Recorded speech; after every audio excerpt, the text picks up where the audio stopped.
பத்திரிகை சகோதரர்கள் இன்னும் பாதுகாக்கப்பட வேண்டியவர்கள்.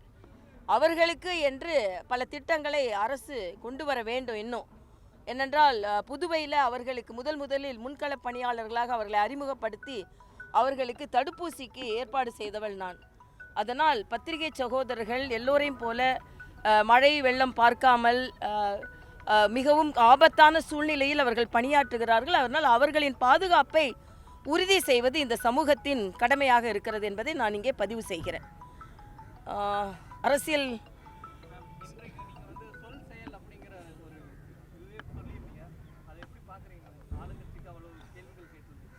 ஆமாம், இப்போது நான் சொல்பவன் அல்ல செய்பவன் என்று மரியாதைக்குரிய அண்ணன் ஸ்டாலின் அவர்கள் சொல்கிறார்கள். ஆனால் சொன்ன சொல் எல்லாமே காப்பாற்றப்பட்டதா என்றால் இல்லை. எங்கே அந்த செயல் என்று கேட்கும் அளவிற்குத்தான் இன்று இருக்கிறது என்பதைத்தான் நான் பதிவு செய்திருந்தேன். உதாரணத்திற்கு பொங்கல் பரிசு அனைத்து குடும்பங்களும் எதிர்பார்த்து கொண்டிருந்தார்கள். ஆக அது சொல்லாக இருந்தது, செயலாக மாறவில்லை. அதே போல் ஒவ்வொரு மாதமும் மீட்டர் கட்டணம் கணக்கெடுக்கப்படும் என்று சொன்னது சொல்லாகவே இருக்கிறது, செயலாக மாறவில்லை. வேங்கை வயல் தீர்ப்பு சொல்லாகவே இருக்கிறது, செயலாக மாறவில்லை. நீட்டை ஒழிப்போம் என்று சொன்னது சொல்லாகவே இருக்கிறது, செயலாக மாறவில்லை. ஆக இப்படி எல்லாமே சொல்லாக இருக்கிறதே, பின்பு எப்படி செயல் வீரர் என்று நீங்கள் உங்களை சொல்லிக் கொள்கிறீர்கள் என்று நான் கேள்வி கேட்டிருந்தேன். இது தமிழக மக்களின் கேள்வியாகவும் இருக்கிறது. அதே போல் பாரதிய ஜனதா கட்சி இந்த ஈரோடு இடைத்தேர்தலை புறக்கணிக்கிறது. அனைத்து முக்கிய கட்சிகளும் ஈரோடு இடைத்தேர்தலை புறக்கணிக்கிறது. இது தேர்தலை புறக்கணிப்பு என்று சொல்வதை விட திமுக புறக்கணிப்பு என்று தான் நான் சொல்வேன். ஏனென்றால் நாங்கள் எல்லாம் போட்டி போடக்கூட தகுதியற்ற கட்சியாக இன்றைய ஆளும் கட்சி திராவிட முன்னேற்ற கழகம் இருக்கிறது என்பதுதான் எங்களது கருத்து. நீங்கள் நம்பிக்கை இருந்தால் வாங்க நாமளும் போட்டி போடுவோம் அப்படின்னு வரணும், அதான் ஜனநாயகம். நம்பிக்கையில் நீங்கள் பாட்டுக்கு தனியாக நில்லுங்க, நாங்கள் யாரும் போட்டி போட வரமாட்டோம் என்று சொல்வது ஜனநாயகம் இல்லை. அதனால் புறக்கணிக்கப்படுவது தேர்தல் அல்ல, புறக்கணிக்கப்படுவது திமுக என்பதை நான் பதிவு செய்கிறேன். ஆமாம், புறக்கணிச்சிட்டாங்க. இன்னைக்கு சாயந்தரம் புறக்கணிக்கிறோம் என்று அறிவிப்பு கொடுத்து விட்டார்கள்.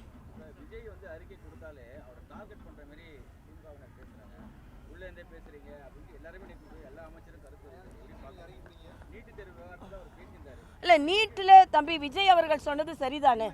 நீங்கள் பொய் தானே சொன்னீங்க. இன்னைக்கு எல்லாரும் சேர்ந்து முதலமைச்சர் சொல்கிறார் மாநில அரசால் இது செய்ய முடியாது என்று, துணை முதலமைச்சர் உதயநிதி சொல்கிறார் மாநில அரசால் இது செய்ய முடியாது என்று. நான் கேட்கிறேன், செய்ய முடியாதுன்னு இன்னைக்கு தெரியாது, முதல்ல தெரியும். அப்படி என்றால் முதலமைச்சர் முதல் கையெழுத்து நீட்டை நீக்குவோம் என்று ஏன் சொன்னார்கள்? உதயநிதி நாங்கள் 1 லட்சம் 1 கோடி கையெழுத்து வாங்கி ஜனாதிபதியிட்ட கொடுப்போன்னு ஏன் சொன்னார்? இது உச்ச நீதிமன்றத்தின் தீர்ப்பு. அண்ணன் திருமாவளவன் இது மத்திய அரசு கையில் இருக்கிறது என்று சொல்வது கூட தப்பு தான். இது உச்ச நீதிமன்றத்தின் தீர்ப்பு.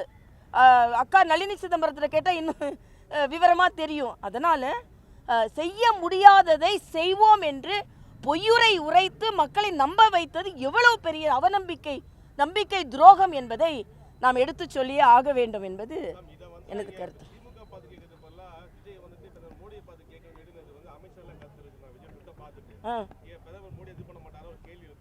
இல்லை, ஏன் மோடி ஒன்றும் செய்ய முடியாது? இது செய்யக்கூடியது உச்ச நீதிமன்றம். எல்லா மாநிலங்களும் இதை ஒத்துக்கொள்ளும் பொழுது தமிழகத்தில் மட்டும் ஏன் ஒத்துக்கொள்ள மறுக்கிறீர்கள் என்பதுதான். ஏன் நீங்கள் பொய் சொன்னீர்கள் என்பதுதான். மரியாதைக்குரிய பாரத பிரதமர் அவர்கள் உச்ச நீதிமன்றத்தின் தீர்ப்பை இல்லை, அது மட்டும் இல்லை, மருத்துவர் என்ற முறையில் சொல்கிறேன், சாமானிய மக்கள் கூட அவர்கள் பயிற்சி பெறுவது கூட கிடையாது. நான் கேட்குறேன், தமிழக அரசு உடனே தடுக்க வேண்டும் என்றால் பயிற்சி நிறுவனங்களை நீங்கள் தடுங்க. மக்கள் தானாகவே படித்து நீட்டில் பல குழந்தைகள் தேர்வு பெற்றிருக்கிறார்கள் என்பது எனது கருத்து. அவர்களை என்னால் அறிமுகம் கூட செய்ய முடியும். அதனால் சாமானியர்களுக்கான ஒரு திட்டத்தை வேண்டாம் என்று சொல்வது திமுகவின் பழக்கமாக இருக்கிறது என்பது எனது கருத்து.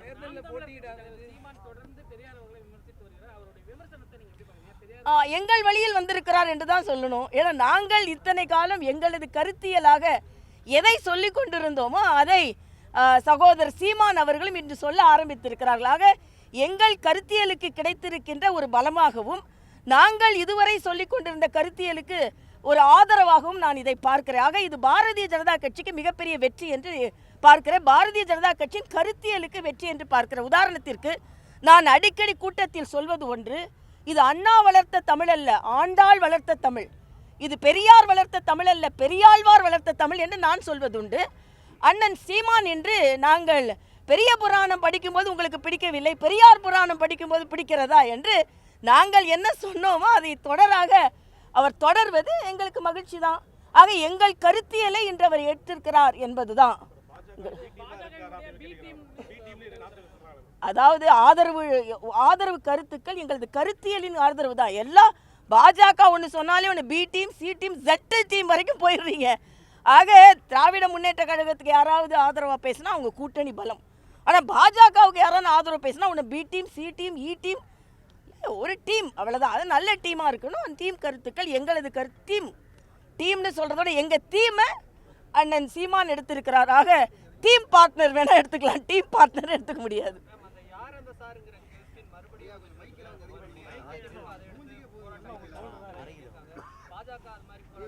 இல்லை, நாங்கள் ஏற்கனவே யார் அந்த சார் போராட்டம் தான் நடத்தி கொண்டோம். கைதானே, அதுக்கப்புறம் மகளிர் அணி கைதானாங்க. எங்களது மாநில தலைவர் பெரிய போராட்டம் நடத்தி இருக்கிறார். ஆக யார் அந்த சார் என்ற கேள்வி இன்று கூட பூதாகரமாக இருந்து கொண்டிருக்கிறது. இதற்கு பதில் சொல்லி தான் ஆக வேண்டும். இதற்கு பதில் சொல்லவில்லை என்றால் இந்த ஆட்சியாளர்கள் புறக்கணிக்கப்படுவார்கள் என்பது எனது கருத்து.